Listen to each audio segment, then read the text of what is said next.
Assalamualaikum warahmatullahi wabarakatuh. Perkenalkan nama saya Andini Ariyanti Sada dengan nomor induk mahasiswa 228100011 dan sekarang saat ini saya sedang berkuliah di Universitas Putra Indonesia semester 1 Fakultas Ilmu Komunikasi. Nah, video kali ini adalah bertujuan untuk memenuhi tugas UAS pada mata kuliah Pengantar Ilmu Komunikasi. Kali ini saya akan menjelaskan tentang komunikasi nonverbal. Apa sih komunikasi nonverbal ya? Komunikasi nonverbal adalah pesan yang dikomunikasikan melalui gestur, gerakan tubuh, mata, ekspresi wajah. Nah, dari survei ini membuktikan bahwa membuktikan bahwa ternyata 7% manusia berkomunikasi melalui kata dan sisanya 93% manusia berkomunikasi dengan nonverbal. Bisa ya? Contohnya, di saat kita di kelas ada dosen nih, dosen killer. Dari tatapannya kita tuh bisa takut, segan lah. Tapi dia itu nggak pernah membentak, marah, atau melakukan hal-hal yang bikin kita takut. Kenapa kita bisa beranggapan kalau dia dosen killer? Nah, karena dari tatapannya, ekspresinya, dari intonasi saat dia belajar, saat dia ngajar di kelasnya. Jadi buat kita itu merasa kalau takut nih ke dosen itu. Karena dari tubuh gesturnya aja itu udah menandakan bahwa diibaratkan kayak nonverbal itu ya. Contoh lain nih kayak ada orang dia tuh jutek, judes, sinis, nyinyir, sikapnya pokoknya negatif deh sama kita. Nah, kita beranggapan kalau dia gak suka nih kita, tapi dia tuh nggak pernah bilang bahwa gue gak suka lo sama lo. Dia gak bilang gitu, tapi dengan caranya, sikapnya yang berbeda menunjukkan bahwa dia itu gak suka ke kita. Nah, jadi komunikasi nonverbal itu jauh lebih banyak artinya daripada komunikasi verbal. Dan jadi nonverbal itu menjadi powerful ya. Tuh. Selanjutnya komunikasi nonverbal itu memiliki beberapa fungsi yang masih ada kaitannya dengan komunikasi verbal. Yang pertama, repetition. Yang artinya itu mengulang pesan verbal. Misalnya seperti kata verbalnya itu iya dengan kitanya mengganggu atau tidak mau dengan menggelengkan kepala ya. Terus yang kedua, emphasis atau accenting yang artinya memperkuat pesan verbal. Contoh kita nggak mau tuh dengan ekspresi nggak mau gitu. Kalau misalnya mau setuju gitu, aku setuju loh.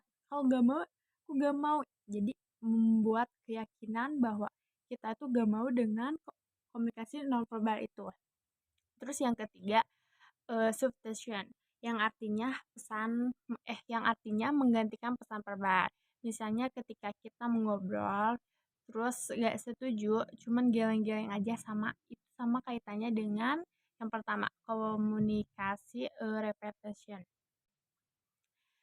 Terus yang terakhir, regulation. Itu adalah mengatur interaksi. Contohnya saat kita kumpul nih, terus ngobrolin seseorang, atau dari bahasa tuh gibah, ngomongin orang. Nah, terus tiba-tiba orangnya itu datang tanpa kita ngomong. Orangnya datang tanpa kita ngomong itu, cuman dari tatapan matanya misalnya kayak gini nih. Kayak gitu, teman-teman kita pasti paham bahwa ada orang. Terus tiba-tiba dengan tatapan matanya, obrolan itu pasti terhenti, langsung diam. Karena itulah pengaruhnya komunikasi nonverbal itu mempunyai banyak banget maknanya dan artinya yang berbeda. Atau contohnya kayak gini, kayak gitu. Otomatis nih pasti pada diam, atau dosen deh yang lagi ngajar. Terus ada pada berisik, dosennya datang, terus ada satu orang yang bilang, "Shh." Seketika semua mahasiswa pasti diam. Karena atau dengan dengan kayak gitu aja udah ada artinya nih, misalnya jangan berisik atau ada apa gitu.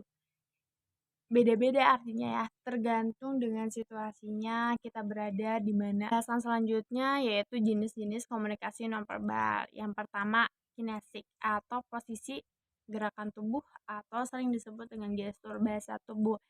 Bahasa tubuh ini berkaitan dengan gerakan tangan. Contohnya, nih, gini, ini atau, nah, itu semua itu mempunyai arti yang berbeda-beda. Kalau misalnya kayak gini, contohnya kayak dadah ya. Sini. Nah, ini nih. Oke. Cemin. Nah, kayak gitu. Itu termasuk dari jenis-jenis komunikasi kinesis. Terus yang kedua, haptics, yaitu indera peraba atau sering disebut dengan sentuhan, menyentuh. Contohnya kayak nih. Atau salaman. Nah, itu tuh mempunyai makna yang berbeda-beda. Kayak gini kan kayak salaman ya. Kalau kayak gini kayak tos. Nah, perbedaan antara yang pertama kinesik dan haptik itu beda ya. Kinesik itu mempengaruhi satu orang, sedangkan haptik itu membutuhkan dua orang. Kan kayak lo tepuk tangan itu kayak dua orang ya. Tos misalnya itu salaman sama temen nih.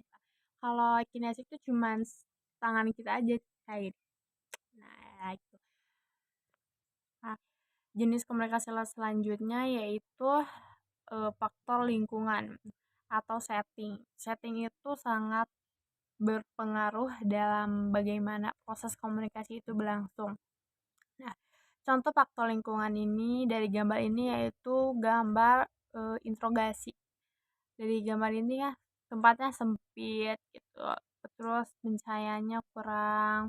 Kenapa? Karena interogasi itu identik dengan privat ya, rahasia dari orang-orang sekitar. Jadi tempatnya itu ya sempit, nggak ramai gitu, nggak kayak di lapangan. Terus cahayanya redup, jadi dengan suasana yang serius, nggak bercanda. Yang terakhir adalah keheningan atau diamnya seseorang yang sedang berkomunikasi itu mempunyai arti. Kapan sih kita ya diam? Mungkin waktu marah atau mungkin lapar atau saat memperhatikan dosen yang lagi ngajar kita diam gitu. Bisa juga memperhatikan. Jadi keheningan itu mempunyai banyak artinya. Bagaimana kita bisa mengartikan itu dari itu tuh dilihat dari situasi komunikasi itu berlangsung. Sebetulnya gak cuman keheningan, tapi semua komunikasi nonverbal itu ambigu ya. Jadi dilihat dari konteksnya untuk bisa mengetahui maknanya itu apa. Sekian pemaparan saya yang dapat saya sampaikan. Saya ucapkan terima kasih banyak buat teman-teman yang udah menyaksikan, menyimak video ini. Wassalamualaikum warahmatullahi wabarakatuh. Dadah!